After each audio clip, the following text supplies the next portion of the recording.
Welcome to TC and the Wolf, a brand new podcast featuring the Reverend Tom Chandler, a talented but slightly disgruntled music producer, and Nick Wolf, a singer, songwriter, and technology wizard.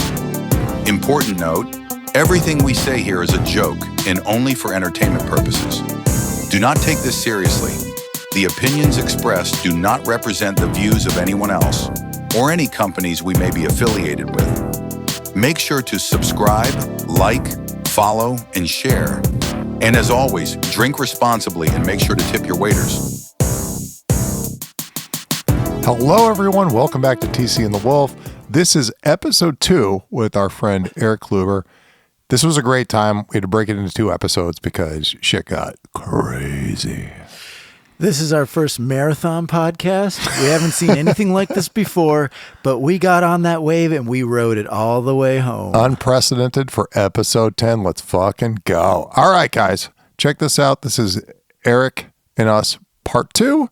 Enjoy it, and we'll talk to you later. I also feel like people now, just with the less going out situation, a lot of people play out too much. Like when I see a band doing like 4 shows a month now in LA County, I'm like, bro, that's also bad. Oversaturation. Yeah. Everyone's known that. I mean, if you got like a cover thing and you're getting paid to do it. Yeah, that's fine. But I'm totally different. I'm talking right? like original music where you're going to get, maybe 100 people to one show and then you start getting 50 to the next and then 20 to the next and everyone's already seen it. You know what I mean? Totally. I don't want to see the same band like more than once a year. Yeah, that's what I'm saying. Unless it's like some social event that you happen to be on. If I've seen, like, are you playing new songs? You probably have the same clothes that I saw you last show. He's wearing the same redneck t-shirt he wore last time. Yeah. Maybe twice a year is good. And then you get your argument of like, okay, we're going to do OC and we're going to do the regional Santa Barbara and like the regional. Like there's some merit to that, you know. Mm-hmm. Well, places where like the bar is responsible for who's coming in. But where is that? There are places but it's smaller towns. Like if they could take a bunch of people, like 3 bands or whatever, go to a very small town and be like, this is our LA rock night. Well, if they do it, that'd be great. No, there are places that do this. Really? I have friends Sounds like a unicorn. I have friends that do it all the time, and they'll book some stuff like in Santa Barbara, and they'll be like, this bar, they're going to promote it for 2 weeks. You're going to come in the day before. Is it a bar and grill? I'm sure it can be. It's probably playing in the corner. I draw the line at grill. Okay? Yeah, I mean, it can still happen. Though. I'm just fucking around.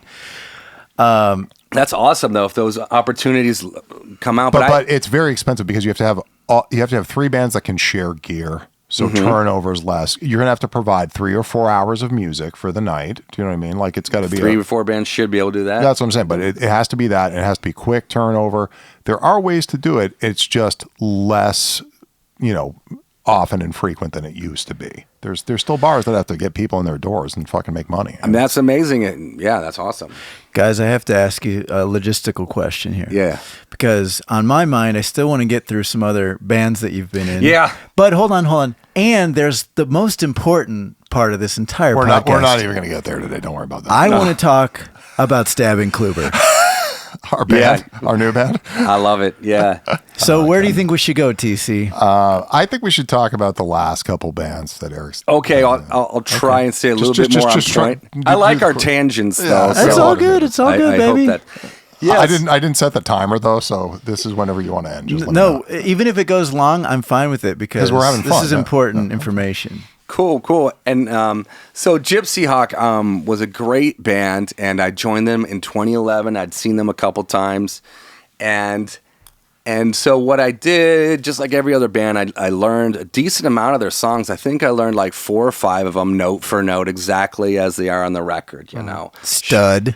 That's how it should be. I mean, when you walk in the door, you should be perfect, right? And walked in, and I also had like the gear, I think that's important to have a good sound, right? You're a Marshall guy, right? It was at the time was a Marshall JCM 800. That head just worked great. You just plug into the head, it was great. I had a boost for my solos, which is the graphic EQ pedal, a delay pedal for the solos. If you want to use it, really simple, and a tuner, and that worked for their sound great. The EQ pedal underrated. boosting solos. It's almost the only one that works for an old school head, and it has to be in the effects loop as well. No. I kept telling people that for years, and nobody would believe me. They just kept like putting more gain in front of the fucking preamp. It doesn't work. It doesn't it won't make you cut through at all. No. I was really, it took a while for me to figure that out. I think that was an accident, just putting it in the effects loop, because it's not like you didn't have forums and shit back in the day, because I've been doing it for a while. What convinced me was Kerry King did it that way. Oh, he did? Yeah, and I'd read about it in like Guitar Player or something like that way back in the day. He was like, yeah, I just put like 2 dB of boost and a bunch of mids in, and it's in the effects loop. And I was like, wait a minute, what's the effects loop for? Yeah, that's great. So Gypsyhawk was a great band. It was, if no one's ever heard them, it was very Thin Lizzy inspired. When I joined them, they were super progressive because I had replaced their guitar player, and like he was a very fusion guy. So like a lot of notes, man, a lot of memorizing riffs and whatnot. Just actually too much. And they're a great band. We started off. I did an indie tour with them within like 3 weeks. Like within joining Gypsyhawk, within 2 weeks, we played the Viper Room with some cool bands. Like I think it was with Holy Grail and Huntress, and then we'd played downtown with like a really cool Christian Mistress or like Witch Mountain. I think they were both on the bill. Like these cool like scene bands that were from the Pacific Northwest, and then we went on a tour, which I loved, man. These guys were road warriors, and it's just a van and trailer tour. With full gear though, like they full stacks. Yeah, did you have to bring full PA, or was PA? No, PA was not part of it, but it was like a lot of hauling gear. My God, but like that's how it goes. Like nowadays, I would be more. I'm all about like 212 and like the smallest power amp you can do. I'm all about it. But I feel like that whole spectacle of the gear has kind of gone away. It's more like about the screens and about the stage showing the lights and stuff now than because back in the day, when you would go see Pantera, it was just like, I just want to see a wall. Yeah, there was a power to it. There's the whole modeler thing that we talked about earlier, right? Which is a whole separate thing. But like I have 2 full stacks at home because I'm insane and because I love it. Because like that's what I wanted when I was like 9 years old, But and my brother and I joke all the time about just bringing that shit to a local gig just for the fuck of it, We did all the time, yeah. But now you can have your sound in a box, which has many cons. I'm not saying it's perfect. It's great, but though. it's convenient as hell. Oh yeah, you can dial it in. It's actually fantastic. So when Gypsyhawk ends, what year is this? And so that was like 2015. So, but real quick, we did a DIY tour. A lot of those clubs had a shitty DIY punk rock PA, so you did actually have to use the band's sound. You weren't plugging in direct to a PA system or even have a microphone on it. I mean, these were dumps across America. We came back, we played a party, I think it was called Soundbite Studios, some other like really cool bands that were tied into the scene. I mean, they were connected, like the hipster, like not connected like there was any money involved, but like people thought they were cool and they knew all the cool people. And this is shit I've never... There was an insider scene. Absolutely. You're getting paid in clout. Totally. And I will say that goes a long way. And that's something that's been I've never been like the cool guy, like there's people, and if you think back to high school, that it has nothing to do with them being like super hot or super buff or super rich. But they're always fucking cool and they know everybody and they're like So this mystical power that some people have. Gypsyhawk had that, right? Yeah. So they were tied in. They were the cool kids. And like, so we got Metal Blade Records came out, and dude, we got offered a record deal, which was like $5,000. $5,000. Yeah, full album, full everything turned in. Wow. But I was super happy, White Wizzard was on Erik, by the way. I didn't ever mention that, which was a super cool metal label, and that was great. And they did some things like fly the band out to Europe and do a tour.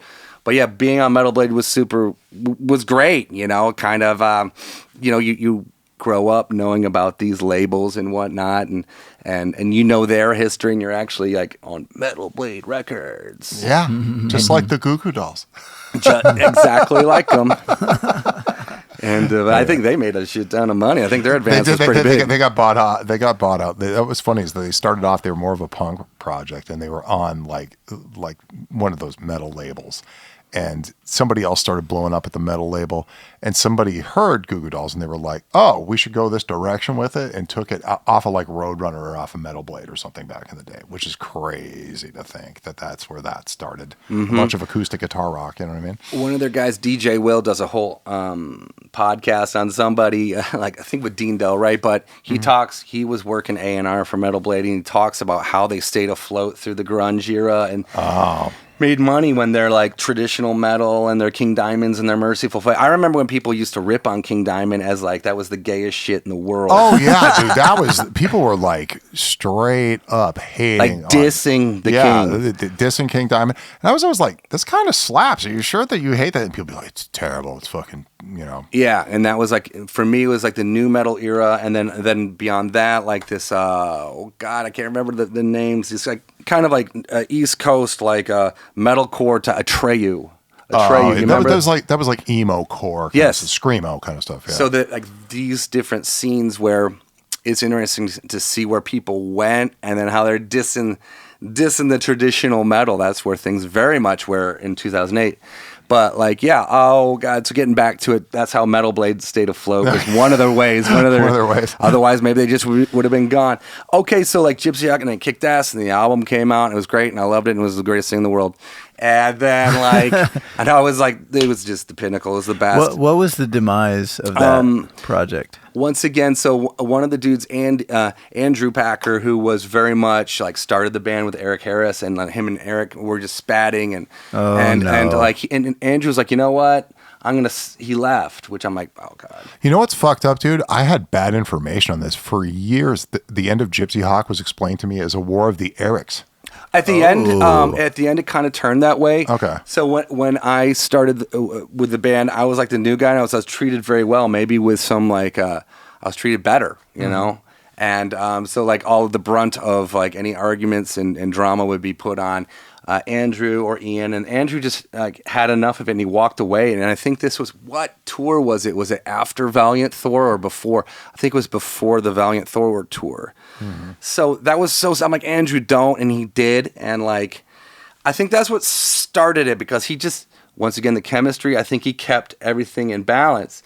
And then we got a new guitar player, and there was nothing wrong with him at all, but it changed the dynamic of the band, and now Eric, I think, was running the ship unchecked, basically. Oh, okay. And now I became the new enemy. You remove one block from the Jenga tower and shit starts shaking, dude. You're absolutely right? So, and the band was still great musically, because it can all go to shit musically, which I was really worried about. And it took us a long time to find a guitar player, because the band didn't pay money, you know? So it's like, so many people have this illusion that a signed band makes money. It's like, nope. It's just like being in a local band, but like you just have like a little bit more visibility, and a little bit more connections. It's more visibility and more opportunity. Yeah, but it still doesn't pay. It doesn't pay, and you're perceived as more legitimate with more clout, and you know, like the real deal. Your cool factor is higher for sure. You get paid in cool factor for sure. Did you say they toured with the Sword, right? Yeah, that's awesome. Fucking cool. Tell us a little bit about that. That's pretty. Dope. It was supposed to be the first half of their tour, the year, I think it was 2012. And so it was, a lot of it had to do with our timing, because our album had just come out. So, and it was a great record. It's called Revelry and Resilience, if you want to check it out. And like, and we fit in, we were very Dungeons and Dragons. They liked that. We were stonery, and like we were riffy. It was actually perfect. It was too perfect not to happen. It happened. They had just come out with a great album called Apocryphon, and it was almost like, can you imagine if we could get a tour with the Sword? Eric was on tour with Huntress, and Huntress wanted so much for him to just like throw this Gypsyhawk band away. I remember this is such a distraction. Gypsyhawk's never going to go anywhere. When we got that actual offer, it wasn't that our album came out. The offer to tour with the Sword, that's when he's like, all right, Huntress, you got to find a bass player. Now it's time for me. I'm gonna pick Gypsyhawk. So that was huge. Oh yeah, I remember that. He played both sets of the show, right? Yeah, I remember that. He played in both bands, and it definitely caused scheduling conflicts, because they had awesome opportunities. They did like Rockstar Mayhem Fest. No, Jill was getting massive opportunities back then, I remember. Yes, yeah, big time. So that tour was great. We're supposed to do that, and then do a cruise, like a Rockstar energy drink, and the headliner was Lamb of God, and that's when he got in trouble in Czechoslovakia for throwing the fan off the stage. Oh, fuck, yeah, I remember that, yeah. And the tour got canceled. Oh. Isn't that crazy? So what happened was we were invited for the second half of the Sword Tour, which is actually like one experience. I've never been on a cruise still to this day. It would have been very cool. You haven't either. No, dude, I haven't either. Here's the thing for me, there is zero appeal. Let's go on a cruise, guys. we should all go on a booze cruise together because like for me, there's like zero appeal. I'm like, all I'm going to do is like eat all day and drink all day, which I can do that at home. And I might have motion sickness or not. Do you know what I mean? So yeah. in a small room. You shouldn't be hanging out in your room. You should be on the deck. I think the accommodations should be cool. Hey, with the when we get this new project, Stabbing Kluiber, together, we will go Carnival play on cruise, a cruise. Carnival cruises.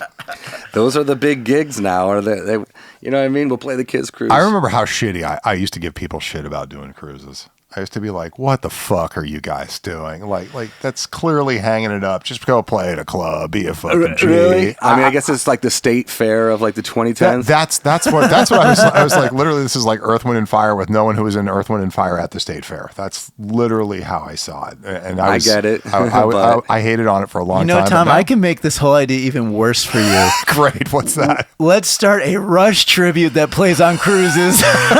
That's your literal nightmare. I bet you there's already this tour. Yeah, there's already this tour. Oh, man. Yeah, we can talk about the new Rush coming back. Well, we did that. We got in horrible trouble. We got a bunch of people yelling at us. It was awesome. It was fucking awesome. I've always not really cared for Rush because I've had friends that love Rush and they worship them, so I always had to listen to them. So I'd be the guy that's like what? This band? Oh, I heard the whole record. There's some good stuff, but I'm not really hyped on it. Yeah. Well, I think all three of us are not that into Rush. We have a lot the in lyrics common, were guys. just too lame for me, dude. Was that it? Yeah, I was like, Vator, the Snow Dog. Why the fuck am I listening to something called Vator, the Snow Dog? And it wasn't done in a cool way. There was a bunch of nerdy shit. Like when they got on there, like, begin the day with a friendly voice, companion, not obtrusive. Just say you turned on the fucking radio, dude. Like, we didn't have to like use all this verbiage. You know what I mean? And that's way too happy for Tom. That's the other thing. I get it. I'm not that nerdy, I guess. I don't know. I'm just not into it. I've had people be super pissed at me, like hold grudges against me for years when they found out because they're fans of the band and they thought I was cool, but then like, oh, that guy's not cool. I hate him. Wow. Now. Yes. Wow. Polarization over Rush. Yes. I had someone forgive me after like 4 years. There's let me know. There's a lot of bands like that though, where if you don't like something, like say like somebody has a problem with Iron Maiden or something like that, there's dudes that will just fucking hate you. They won't ever talk to you again. They'll be like, you don't like Iron Maiden? Are you fucking stupid? Are you retarded? The only good thing about that kind of behavior, though, like, I just like the concept that a band can inspire that level of fucking, like, loyalty. It does. It's amazing. You really moved people if you can do that. It's a religious movement for sure. Exactly. People are so invested. So, yeah, we didn't get to play the cruise. Back to the winding up that band's, like what happened to it.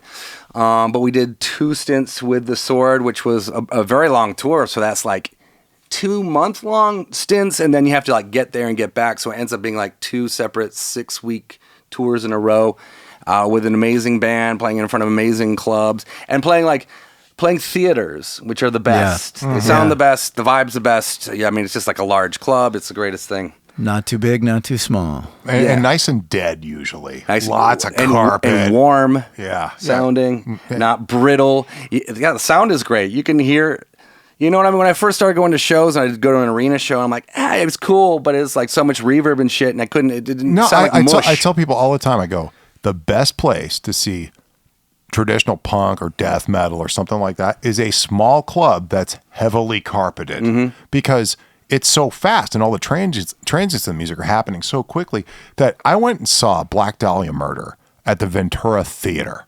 It was horrific. I've heard that because place has bad. It's just echo chamber. And then when like Zakk Wylde went up with like Black Label Society after that, wow, what a different show, because everything's slow and Sabbathy and kind of, you know what I mean? There's some songs at like 150, but we're not talking like it's completely different. 245, you know what I mean?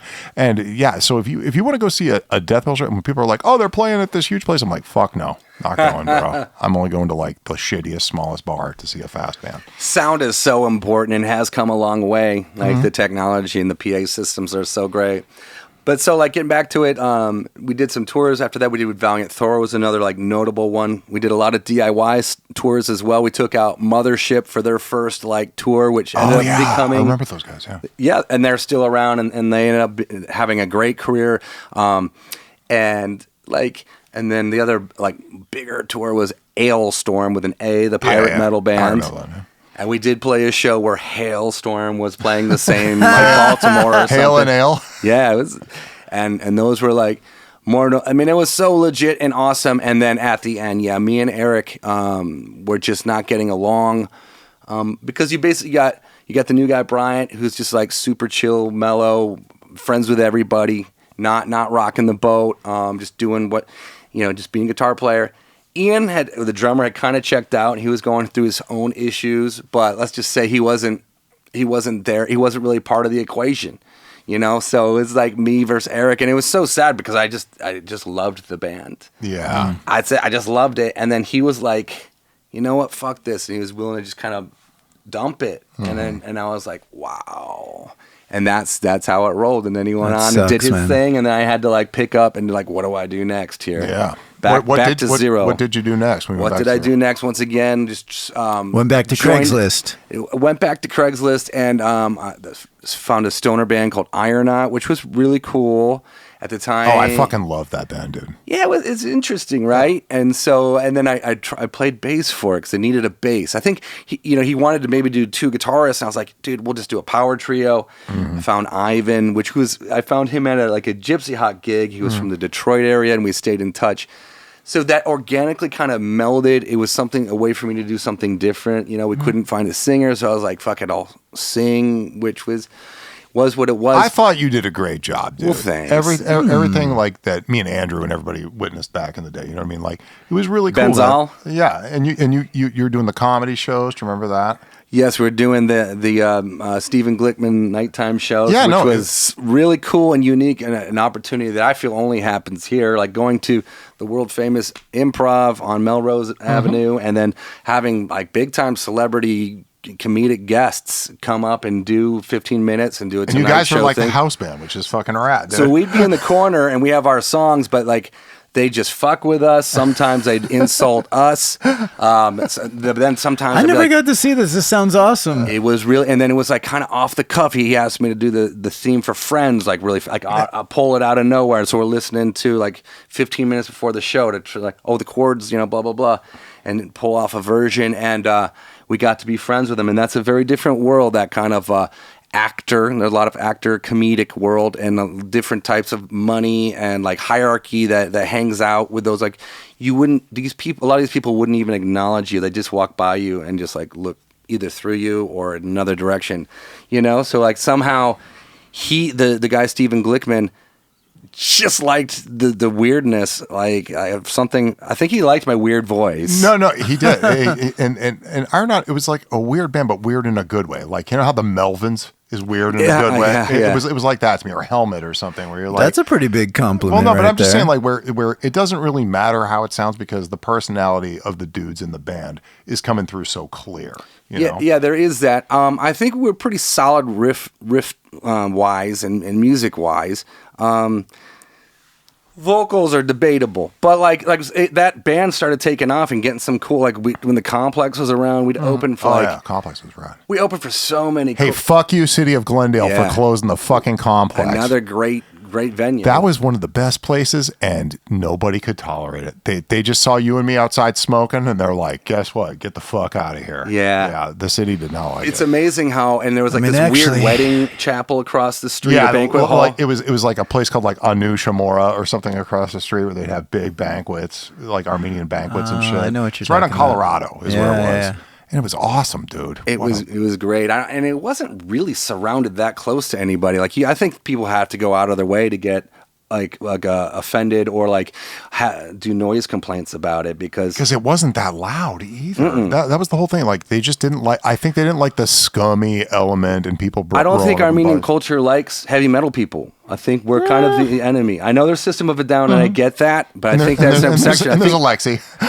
Alexi's one of the greatest people in the world. Are you kidding me? But and ask him about it. And I'm from an outsider perspective. It's very traditional. It's very short hair. It's very like not. It's very anti-metal. I think they hate metal culture, and they don't want it in the neighborhood. Dude, I remember one night. This was back in probably 15 or 16. You and me were outside smoking and talking, hanging out or something outside, and we were getting these looks by people that were just coming by, and I was like, why is the heat on me right now, dude? What it was like the evil eye. I mean, to be fair, if I saw the two of you outside a place, I'd probably think this place should be closed down.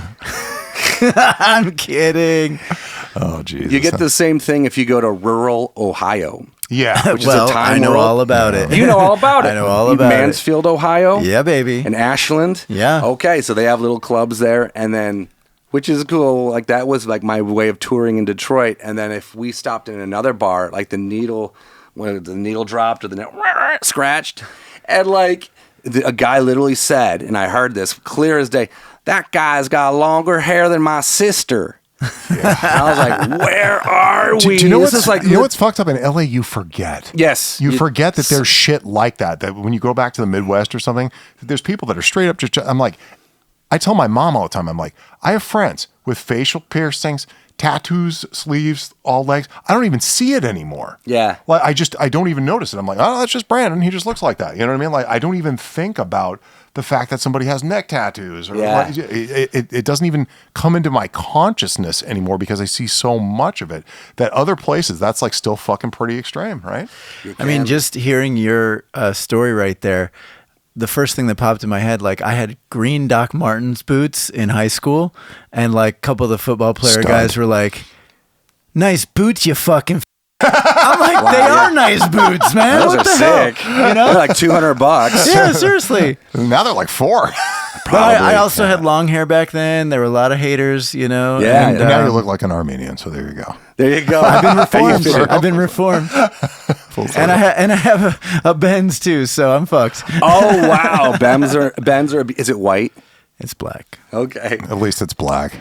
So we were just talking about the scene in Glendale, the club, the club. Rest in peace. And that's happened, unfortunately, so many times. We're a great club that hosts the music that we love and the culture and the people that we love vanishes and is gone. They even had the Satanic Temple there every Sunday. Do you remember that? I didn't know that. Yeah, no, they had they had a meeting where they would host a Satanic Temple service. I think that's probably what got us kicked out of Glendale. That could have really been it because they're very religious. Very religious. You might be onto something there. I think that's what happened, but yeah, it's interesting. So now, after Ironaut, what happens? Oh yeah, Ironaut. So at the same time though, I joined Vator. Awesome. Great band. And that happened just by a jam session, and then the band evolved over the years. Who did you meet first from Vator? The drummer at the time, his name was Joey. I knew him from the Rainbow. Oh. Joey Durant. So you did coke with each other? I don't know if I did with him or not. I was just kidding. definitely partying back in those times. When we say Rainbow and met somebody, that's all I can think of. Right. Yeah, I met that guy in the bathroom. Could have been, right? It was so like he just needed a guitar player. They were just looking for one. You know, it was so casual, and I was almost like, should I go so was out? Lucas and Sammy already in the band? No, it was Lucas. And they had started off with a different singer and done a show, and the singer kind of shit the bed on. It just didn't work out. I was at that show because Joey, I was just friends with him, you know, and he invited me out. It was at Bordner's, and it was not great. So they got rid of him, and Lucas was going to move over to vocals. This is all just like, okay, let's try something different. And Lucas, to be fair, as a person that made improvement in vocals the fastest, he did great work, dude. I heard his vocals like improve like 200% in like 6 months. I mean, he really delivered. I thought he was really good at it. I thought he was like he had great pitch and just had no problem like hitting notes and stuff, which is. That's no joke, like just to step up to the mic. I think that his mom was an opera singer. Oh, and then you get a lot just by observing and maybe seeing them practice or like how they compose and hold themselves. A lot just being surrounded by talented genetics too. And there can be for sure. But I think more than just the genetics, like I don't think a lot of people are like mutants where they just don't have a fucking arm or an appendage, you know? I think a lot of it is technique, or it can also be mental way of looking, an energy type thing. So like you absorb that just being in the presence of other musicians. I think people that have a dad or an uncle or a really close friend who's like a legit guitar player that's been at least in a cover band has a huge advantage. And then people in California who are perhaps neighbors or their dad's best friends with like the second guitar player, Quiet Riot. One of the best drummers I know, Aaron, lives next door to like Thomas Lang. There you go. And Greg Bissonette. They all live on the same cul-de-sac together. And maybe it's just like... Drummer Central, dude. It's a vibe, dude, for real, though. Mm-hmm. And that's another thing I try to tell people about LA is that just being around your people makes the biggest fucking difference. That people get it and they understand and they know that we're all in the struggle. We're all trying to create. We're all trying to do something. And the fact that you have a bunch of like-minded individuals that care about the culture and care about music carrying on and training and helping and giving advice, that's the best ever. That's how you improve the quickest, right? Also, it creates like a little bit of healthy competition too, you know, which is good for everybody to advance. For sure. So getting back to, and then I didn't hear about you guys till Sammy got in the band. Okay, so that was a little bit later, and we had gone through, and actually Joey was replaced by Herman, and so the band lineup evolved, and then Sammy was later, and he was like, we went through a lot of bass players. We had a hard time finding a bass player, and someone would be in the band for a little bit. But Sammy said no at first because he was in Legal Tender. Yeah. And he was married to that band, and he was like, him and Frank were the best as friends growing up. And I met those dudes when they were like 17 and worked on their first record with them. And I love those boys. Both of them are still really good friends of mine, clearly, and I see them all the time. But yeah, Sam was like, when he made the big change, everybody's like, whoa, dude, what's going on, you know? Yeah, I remember he came out when I was had moved over to bass because I needed to fill in for bass on a gig because the bass player we had quit because he didn't want to like play a Thursday in San Diego.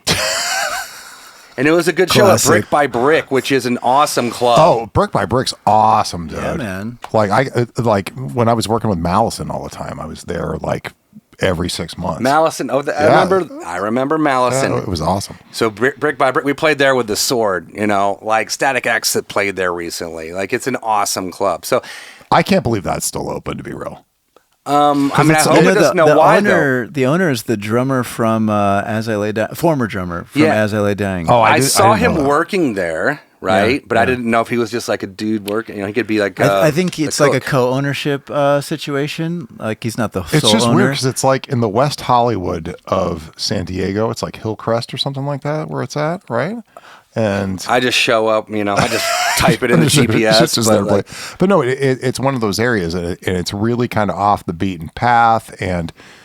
It's crazy. Like I see the events every year. Like they do the big Dime Bash for Dime's birthday and for the celebration, you know, or not celebration, but memorial and stuff like that. They do all that. And I'm always impressed. And like every time I go to Brick by Brick, great shows, awesome bands, good times. Great sound. I mean, it's a pro club. Yeah. And one of the few places in San Diego I can recommend. Yes. It's a world-class club, you know, anywhere. So, like, I saw Midnight there. I drove down there when they did an off night when they were on tour with Merciful Fate. So, to give you an idea of it's a good club. It wasn't like a playing on the corner, no stage, you know, bar. And so, anyway, and that was, like, it left us high and dry, and it was kind of like a fuck you, you know, like, let's see what you do now. And I think we had a Viper Room show booked a couple weeks after that. So, Sammy came to that show at Skinny's. It might have been one of Scum Love's shows. Scum. Probably was. Shout out to Scum. Always. We love you. We love Schechter. Yeah, and Scum Love. And those were so cool. The jams, the Rockaholics at Skinny's, I think it was one of those. And Sammy came out, and then, like, the next... He said, yeah, and then he learned the set in like a week, and we played the Viper Room, and it was fantastic. Yeah, I remember that show. I was there. You guys, when Sam first joined, I just came to every show, if you remember. Like, I was out at Loaded and at Viper and everything you guys did, because, like, Sam's a good friend of mine, and I love him to death, and he's one of the... All right, I got to say something about bass players. This is interesting. There's only been a couple bass players that I've had in the studio that worked with me where fingers was good enough. And Sam is one of those people. Interesting. So you normally make them play with a pick? No, like it just comes down to it doesn't sound as tight or as even, or their technique is kind of off. And a lot too of much string noise. I hate when you hear that slap. There's a lot of going on, and it's bad, or it doesn't have a lot of low end. Do you know what I mean? So Sam and like Hawk from Desecrate, like there's a couple people that I've recorded where the fingers was good enough, and Sam is one of those people, and he's just always been superior as a player. And even when he was young, dude, when he was like 17, 18 years old, he was that good. It's insane. Yeah, so he came in the band, and he was a big improvement over every bass player that we'd had in the band. And so that's how that band was taking off. But at the time, it was kind of like band number 2 for me. And I was very kind of casual. I did my part, and but I wasn't pushing that band and putting a lot of effort, because there's a lot more for like a band. Like musically, it's fine, but like get on the road and let's make some things happen. Besides just practicing and writing music. But I was kind of just showing up and doing my guitar player part. And then Ironaut had an epic blowout, and like the guitar player had a pretty impressive drug habit that escalated. Impressive. Yeah, I've never seen it. It's the most hardcore habit I've seen someone actually do and not die. What are we talking cost a month on his habit? I don't even, well, I know that he had like a very impressive vintage gear collection that was vanishing very quickly, you know? Oh, dear. So he's $400 a day kind of thing. See, I'm not even, I don't know, but I know it was always something. And then also you can do other stuff, you know, like if you're doing heroin and you can't get heroin, you can do meth that day, or you're doing both. I mean, you just start doing everything, and it becomes this like kind of like dark art. It's really amazing, because like I can't believe I've never seen someone do that many drugs and not die. Yeah, you know, and had a few friends like that. Yeah, it's not good. Yeah, not a good look. So it got really hardcore, and then it was just impossible to float a band, because like as a person, they're just unreliable. Yeah. And like you got to pick them up, and like they're always late for everything, and then you drive them to the gig, but they got to stop off at this sketchy pharmacist place and pick up some codeine, and like there's just always like these events that consume a junkie's life, you know? Yeah, I know. And that's what's weird, is that people like who haven't dealt with real addiction, they think, oh, you drink every day, you're an alcoholic, or you smoke weed every day, you're a fucking pothead. No, it's like real addiction is scary fucking shit, dude. It's weird. And weird, and like, and it has its own little economy and fucking inner workings that I've never seen before. Like when you see real addiction with people that are like actively trying to get heroin, actively trying to get whatever it is, nitrous, fucking ketamine, anything all day. Just to get heroin is not easy. No. I mean, I guess you can. It's easier downtown. If you know where to go, like downtown, but you're there, but like it's always risky. There's the people that you have to deal with and hang out with to get it. I mean, I challenge anyone, just try to get yourself a bag of heroin. It's not like, who would you call? I challenge you. Who are you going to call? Put it right on now Instagram. Let's go. and make it happen, because you can get other stuff, but getting that stuff's pretty Folks tough. at home, if you can help us acquire a small bag of heroin, we'd be most grateful. That sounds like Just a cruise kidding. we need to go on. So when you're already in that world, it's like definitely a super underground. No, it's really dark, and you watch people deteriorate, and it's fucking sad. Mm-hmm. You know? So that band fell apart because of that, you know. I was holding on by a string because of it. Oh, really? A rock band fell apart because of drugs? Yes. But I want to tell people it's not because like that's what drugs do, is they make you impossible. And I don't think any of us are saints. I don't know any of your backstories. We're pieces of shit. Definitely, yes. So you're looking at 3 pieces of shit. So I am not judging anybody for what they do. But like when you take it so fucking hardcore, and it's great to write a book about, maybe that's your whole real end goal, you know? To be Nikki Sixx, the heroin diarist, which are all lies, by the way. But you become impossible. Like you can't do anything, and then everyone else has to do everything for you. So like, it comes with a lot of dysfunction, is your point, right? Yes, everything is. And you turn into an invalid. That's just dependent on getting high every day. And I remember, so I was addicted to OxyContin for a long time. I don't know if you knew that, but no. Like, I had a bad hand injury. My dogs got in a fight. I broke them up as they were fighting. There's blood fucking all over my living room, my old house. They bit through my hands. I got osteomyelitis, which is like staph infection in the bones from it. and my hands started rotting from the inside. And I didn't go to the doctor for like 3 weeks. I just kept cleaning it with hydrogen peroxide, trying to be like a G and fucking soldier through it. And then it just kept burning and hurting, and I couldn't play, and like I was crying every day because my hands were so bad. So I got surgery. I was going to lose my hand if I didn't have surgery in like 3 hours. It was some crazy shit, right? Wow. But in the wake of that, in like the physical therapy point of it, they had to break my hand every day because like stuff had started to join together. Okay. So I could use my hand again, and got horrendously addicted to Oxycontin to where I was doing like 15 to 25 like the Big Daddy pills like a day, and and drinking on it because I never stopped drinking, as you know. So I was doing that, and then when you wake up at like fucking 10 in the morning and you're like, I'm high off my fucking tits, bro. Like I gotta stop. Like, and quitting that. This is what's funny because I know a little bit about this addiction situation where I was quitting and sitting on the couch 4 days after I'm like, I'm never doing this again. I flushed it all down the toilet, got rid of everything. And I heard a voice that wasn't mine in the room say, bro, just get half a pill. You'll be okay. You can get through the next couple hours. Just get half a pill. You'll stop sweating. You'll stop throwing up. You'll stop being dope sick. It's nuts. Like addiction is crazy, and the stuff it will lead you to, and then getting out of it is insane. Like I don't wish it upon anyone. Like it's horrific, and hopefully I never go back down that dark path again. But that was opiates was terrible. It was a scourge that happened in America. Yeah, they made the whole movie about it. So that's where he was at, you know. And I'm not really in touch with the dude yet. Sometimes I do wonder where he's at, you know. So I know that things got a lot worse for him after that. I think we all wonder about those people in our past, though. I was just talking about this. I had a drummer before who went way down the rabbit hole, like doing heroin and meth every single day, tried to get back on off for months and months. But it would be like that thing where he would stay up all night and then it'd be like, let's go to rehearsal. And I would be trying to like pick him up, take him there, drag him there.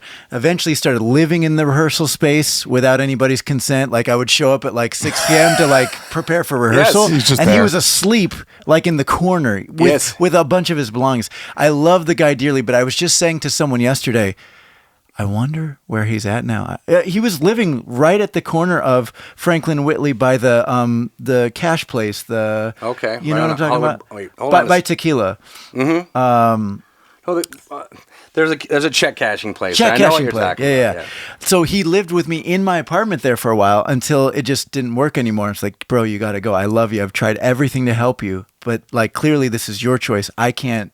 They have to make their own choice. There's nothing you can do to change it, right? Addiction's a bitch, man. And so he literally started living like 3 blocks from our apartment on the street. So I would be walking to like Tequila to get a taco or something. See my friend who I love dearly on the street, sleeping on the street. Sure, yeah. It's the worst, man. I did see the dude. He slept in front of my apartment complex a couple years later. So when people move here, they just throw mattresses on the ground. So he just like slept on a mattress that was like on my driveway. And I'm like, what's going on here, you know? It's weird to experience that. Like in other cities, people don't get to see this. Like if you're from Salt Lake City, you don't see someone you know go from like functional and having like good stuff, and then on the street sleeping on a mattress 2 blocks from where you used to live. You don't really see that. In LA, you do see that though.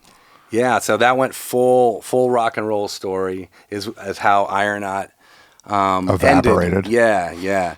And I will say one thing. I kept seeing the writing on the wall because it just got worse and worse and more to deal with, and we kept making it work. And that's a situation where it would have been better to walk away earlier and stick to your guns and just let it. Maybe dude would have, like cleaned himself up or something, or maybe that band, like how it went down was just like just dramatic. It didn't even have to get to that point. It was obviously not going to work. So that's when I picked up and put all my eggs in Void Vator, and I really, not just by showing up and playing guitar, but it was like calling every single person I've met over the past 30 years to see, hey, would you be interested in working with this band, you know?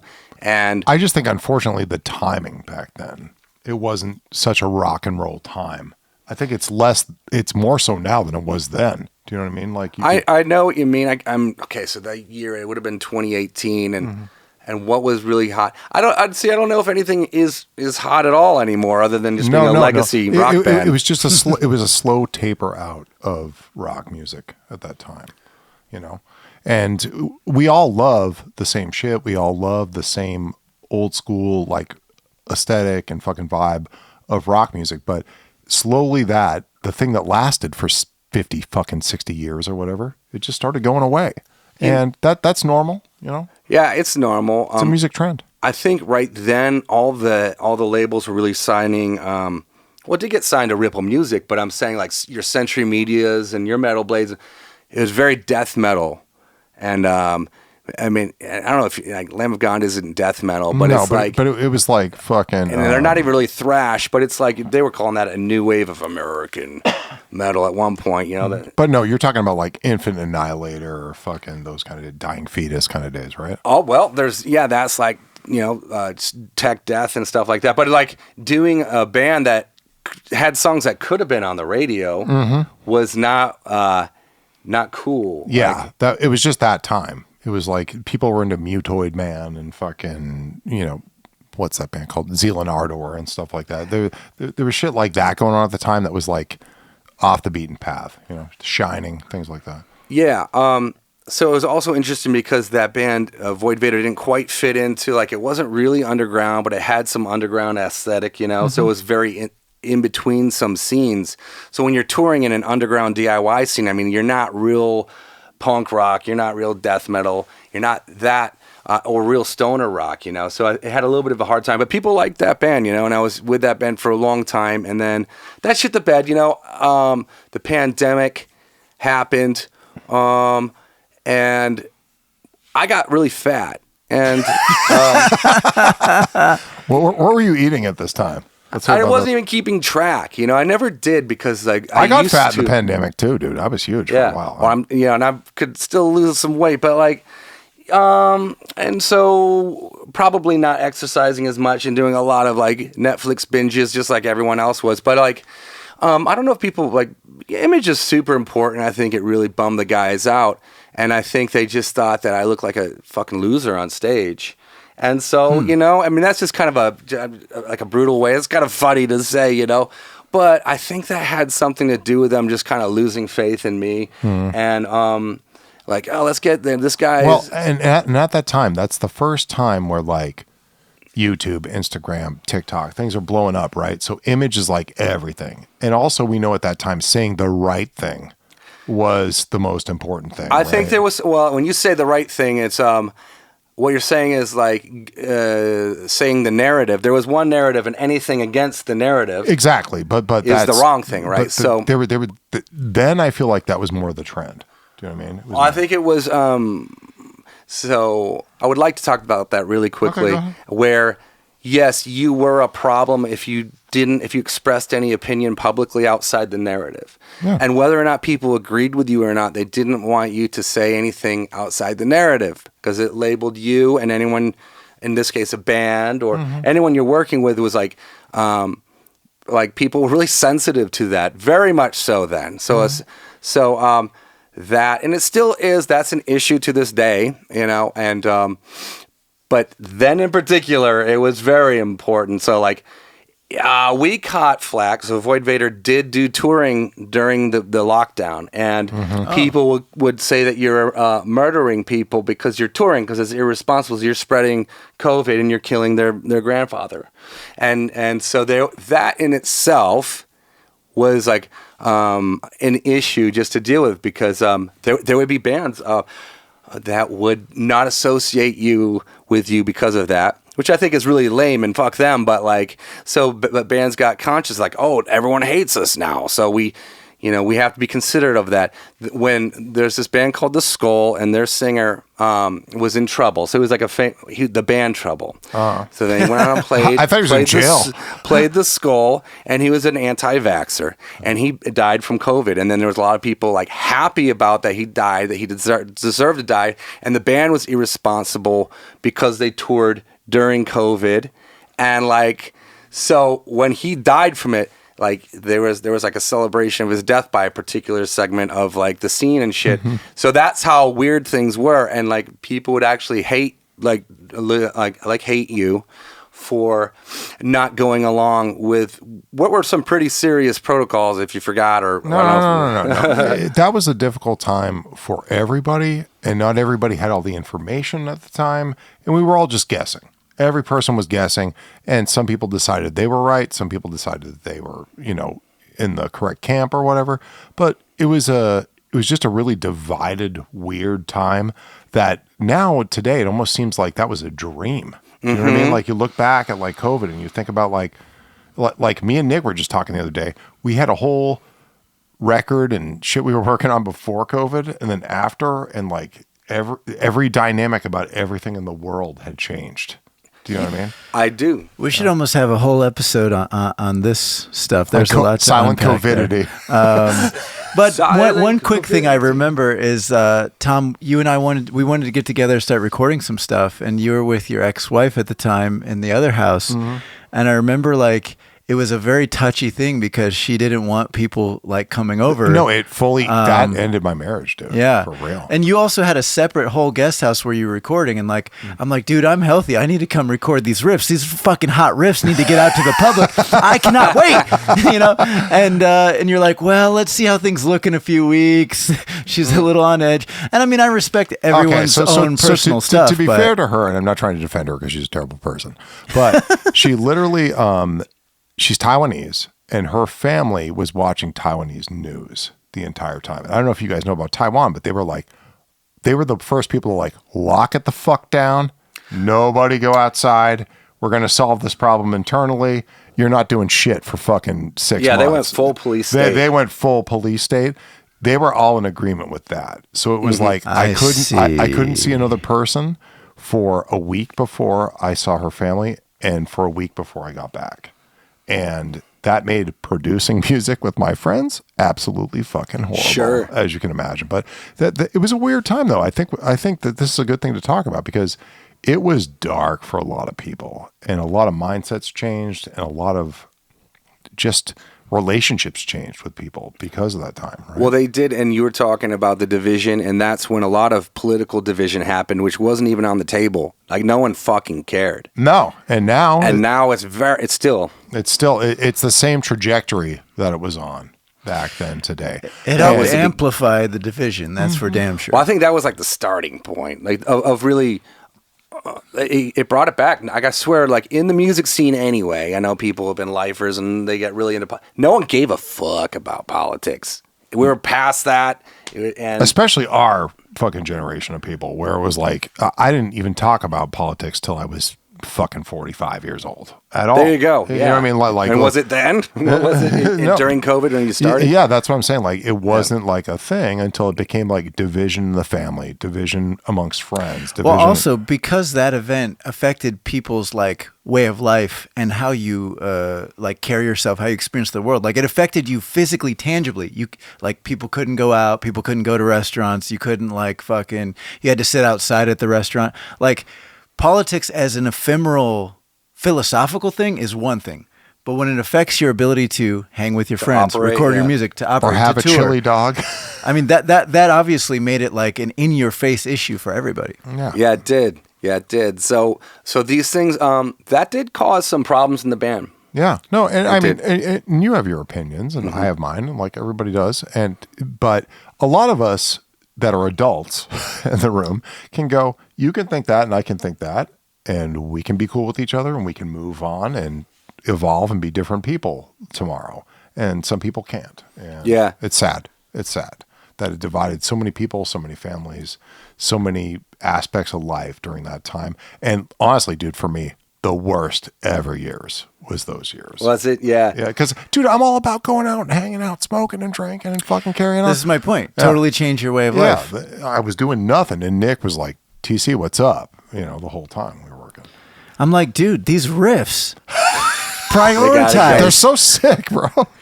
Yeah, there was a lot of Papa John's specials and sitting around and just eating and then drinking. For me, it was Wingstop, bro. Sure, right? Am I going to see that on the Void Vator Wikipedia? And then in 2019, COVID hits and a lot of Papa John specials took this band down a dark path. I wrote a lot of the bios. I'd throw shit like that in there because it's interesting and fun, and that's why I bring it up. So yeah. So that band ended. I am getting hungry though. Yeah, we're almost done here. We need to eat soon. We're all dying. So post COVID, Eric, what happened with you? Anything? What happened? Well, I ended up like being let go of Void Vator. Yeah, I heard about that. Yeah. So that was really traumatic, and I thought really that was the end of music, and I was pretty depressed. So I was where I was at, and I was like really, really overweight, and now I don't have a band and like don't have anything. It's not like I had something to go to fall back on. And if you're a real lifer, you don't have anything to fall back on. Well, yeah, you don't have time to be middling around with a bunch of other shit. No, I tell people all the time, I'm like, I'm only doing what I do because this is the only thing I'm good at. Oh yeah, well, you're talking about just your passions, just music and whatnot. And yeah, that's how my whole life has been set up. And I really was at a turning point, like, wow, maybe it's time to call to just, because I'm older too, born in 1975. At that year was 20. Same for me. There you go, So not young, I turned 50 this year. And these are just like, back in the day though, like you were old at 27. You were done and over with. That's what Chris Holmes says. I'm what you call an old fuck. I'm 27 or something. He looked like he was 42 at that shop. But like, it's like, so it's like time. And I will say I went on a family vacation. I was in this brutal, dark place and very leaving Las Vegas.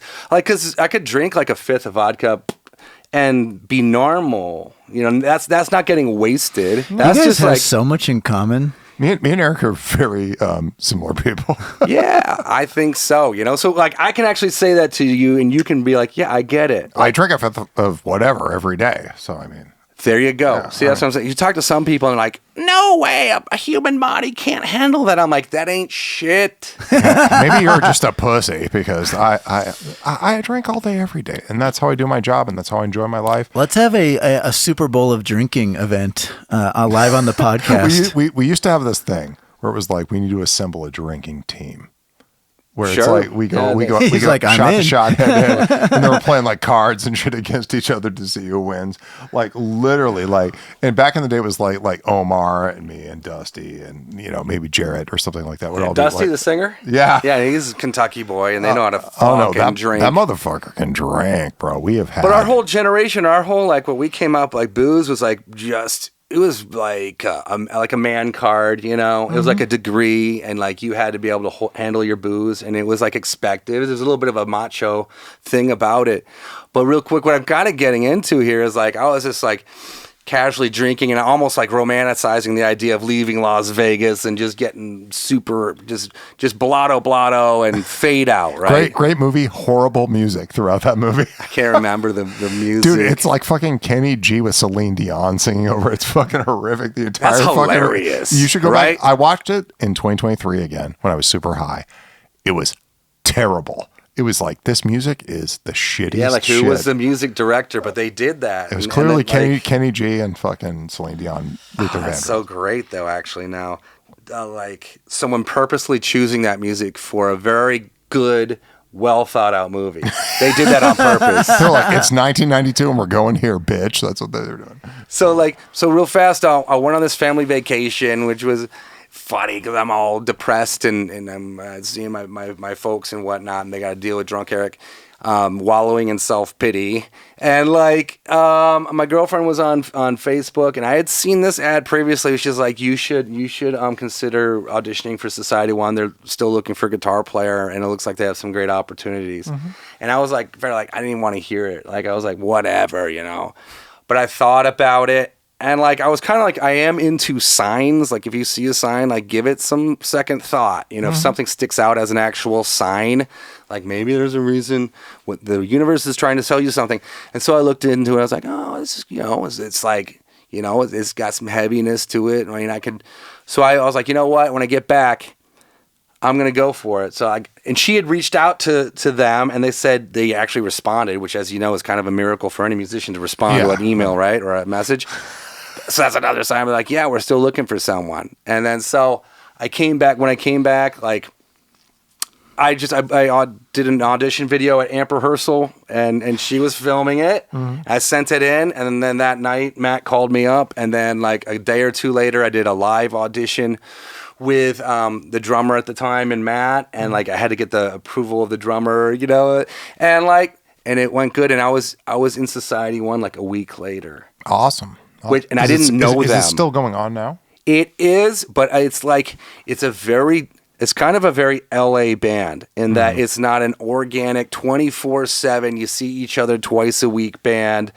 It's like you get together when there's a purpose to get together, so things could be pretty intense, and then it like just stops. And like at the moment, Matt is focused on completing a unauthorized documentary about Wayne Static and his wife Tara. Oh, wow. Which has made the headlines, which is, you know, interesting. You haven't heard anything about that? I've seen a few things on social media. Okay, you've seen it? Like, the estate's not happy about it at all and gave him a cease and desist. And so they were actually writing about the drama. But so, yes, it is going, but it's like I said, it's an LA band that has projects and purposes to get together, as opposed to most of the bands I'm in are just this constant entity. And you're still teaching and giving back and doing all that, right? That's what I've been doing for like, I want to say 30 years or forever, you know? And it's not, I didn't move out here to become a guitar teacher, but, you know. But you're a good guitar teacher. I'm the dude. If you need lessons in the Hollywood area, give me a ring. I was having these interesting delusions over the past couple of days, knowing you were coming to the podcast. I was thinking, wouldn't it be cool if, like, we set up our guitars, we got, you know, our amp sims and shit. Do a live lesson. I want Eric to teach me, like, fucking Blackened or something. Because, I mean, I don't know that song, but I can play that song. But I saw a video of you playing it really well. And I was like, what if we were doing this right here? It's a hard song. It's a hard song. There's some speed to it. Yeah. That'd be fun. Yeah, in the future, we could do something unique and different like that. Yeah. And there's a lot of cool people. But that's how I got into Society 1. And that actually, one last little quick thing is that I did make a choice then. I didn't know any of the guys in this band, and drinking was such a big part of my personality, but I had to lose weight, and I knew that the fastest way to lose weight was to stop drinking. So I stopped drinking primarily to lose weight. And then I just... Are you a beer drinker, though? I would drink a 12-pack a night, like from like 10 p.m. till whenever, like 1 in the morning. Like, me just being an alcohol drinker, I think keeps me square. Liquor. Yeah, liquor. Is your shit. That's better. Yeah. My problem with liquor, I just get too fucked up too fast. Oh, for me, like beer, I get way too fucked up and I'm like tripping and now I'm on like fucking 7 shots of vodka today. And literally for me, alcohol is clear and I can cruise. And I can see that definitely with vodka because it was a lighter thing. When I do whiskey, it was much more. I would get dizzy and heavy-headed, boozier. Yeah. And so since I didn't, and I have gotten in a lot of trouble over the years, just mostly pissing people off, being drunk, and I could have I fell on a dude, the drummer of Tyr, and actually hurt him, hurt his arm, and he almost was worried he wouldn't be able to do the rest of the tour because I fell on him. Yeah. And that's just one example of just like people get so mad at me, and I didn't know these weren't my friends. So I knew they wouldn't give me any grace and no grace at all. And so I stopped drinking. And good for you. Have you stopped for a while now? Yeah, it's been since September of 2022, and like I've been a Boy Scout. Like I stopped smoking, and you haven't had any alcohol since 22? Like zero. Fuck. Good for you, man. Yeah, but it's just that's amazing. It was a traumatic thing for me. It's almost like, I really love losing your best friend. You lost a friend. Pretty much, yeah. It was a traumatic thing that I invested so much of my soul in. I felt so belittled, you know. Imagine you. I mean, you don't strike me as a therapy type, although if you were inclined, I would support you either way. But imagine you go to therapy and they're like, "What's wrong?" And it's like, I lost one of my best companions. And like, they're asking the questions. And I'm all Jim eventually Beam. You say, eventually you just admit, I haven't drank in 3 months. I want to kill myself. I thought it would be impossible. The big thing about it was, I'm like, how could you ever go to see a rock show at the Whiskey and not drink? Like I'm like, there's no way that's when you're gonna fail, or much less hang out at the Rainbow and not drink. Like, how is that even? I can't hang out doing coke at the Rainbow, too. Right? I mean, yeah. So it's like, but then I don't know, the whole desire and need to get, because it was like you couldn't even have fun without having booze. It's weird. It's like it didn't seem like an addiction. Because I could still have fun other ways, like from natural life. But everything we did, if you went to a show, you were drinking after band practice or during, or like you just always be drinking, right? Mm-hmm. And how could you not do these things? How could you do these things without? But I just like, that's what it took. Just get thrown out of a band you really love. Yeah, no. So did you raw dog it? You just went cold turkey? Just went cold turkey. Wow. And I've tried to like cut back. No, it didn't affect me like physically. And I have known people that, I know someone who died from going cold turkey. I've heard that can happen. Yes. Yeah. From Ohio, from Cleveland. Oh, shit. I've been warned from my situation to think about stopping cold turkey because. Hey, quick anecdote. There's like literally a thing I saw the other day. I think it was Winston Churchill had his doctor send a note to. Oh yeah, so we could avoid prohibition. The thing I sent you. Yeah. Because Because he was coming to America and it was during Prohibition, right? And he got a doctor's excuse to drink because he was addicted and stuff. And it literally says something like minimum 250 milliliters per day, up to unlimited. And it said this is a medical recommendation. You have to allow this. Yeah. All right. Well, awesome. I think we're good for today. Yeah, for sure. We did a good job. And Eric, thank you. We love you for coming. Thanks for having me out. We probably, I think we're going to turn this into a two-parter. Well, we could. Episode 10 and 11. I want to turn this into money. How about that? Right. Yeah. Anyway, we'll get there. This has been TC and the Wolf. Me, Nick, and Eric had the best time today. Sorry if we took up a bunch of your time and your headspace and fucked up your day. But we love you guys. Thanks for listening. And we'll be back next week with somebody else talking more shit and having more fun. Bye. Cool, guys. Thank you, man. Woo!